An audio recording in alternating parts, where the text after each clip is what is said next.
ইলিশ এখন শুধুমাত্র মাছ নয়, বরং বাংলাদেশের কূটনৈতিক হাতিয়ার হয়ে গিয়েছে। ভারতে কোনো ইলিশ রপ্তানি হবে না ঘোষণা দেওয়ার পরপরই দুর্গাপূজা উপলক্ষে ৩,০০০ মেট্রিক টন ইলিশ রপ্তানি করা হবে বলে ঘোষণা দেওয়া হয়। এদিকে ঘোষণার পর দিন আকার ও মান ভেদে ইলিশ ৫০ থেকে ২০০ টাকা কেজি প্রতি বৃদ্ধি পেয়েছে।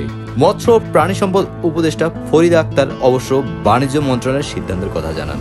তিনি বলেন, ইলিশ রপ্তানির সিদ্ধান্ত বাণিজ্য মন্ত্রণালয়ের। ভারতের বিশেষ অনুরোধে মন্ত্রণালয় এই অনুমোদন দিয়েছে।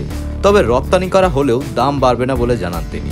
গত ১১ আগস্ট মৎস্য ও প্রাণী সম্পদ উপদেষ্টা ফরিদা আক্তার ইলিশ রপ্তানি না করার ঘোষণা দেন, কিন্তু কলকাতার ব্যবসায়ীদের অনুরোধেই ইলিশ রপ্তানির ব্যবস্থা করা হয় বলে কূটনৈতিক সূত্র জানিয়েছে।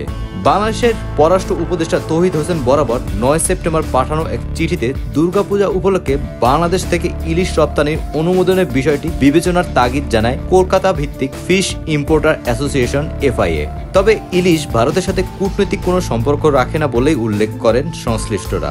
FIA এর সেক্রেটারি সৈয়দ আনোয়ার মকসুদ বলেন, ইলিশের ৯৯% কলকাতাবাসীরা খায়, তাই ভারতের অন্যান্য প্রদেশে এটার চাহিদাও নেই। কূটনৈতিক কোনো ইস্যু নয়। বাংলাদেশের লাখ লাখ মেট্রিক টন ইলিশ থেকে ৩,০০০ মেট্রিক টন ইলিশ দামেও প্রভাব ফেলে না, বরং কলকাতাবাসীদের উৎসবে সুবিধা হয়।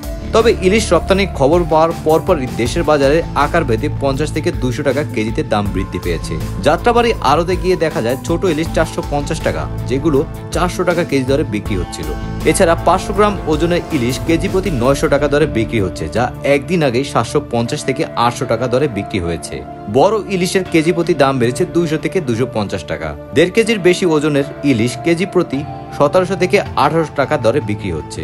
বিক্রেতারা বলেছেন, এবছর ইলিশের যোগান কম, তবে রপ্তানিতে হয়তো কিছুটা দামে প্রভাব ফেলবে।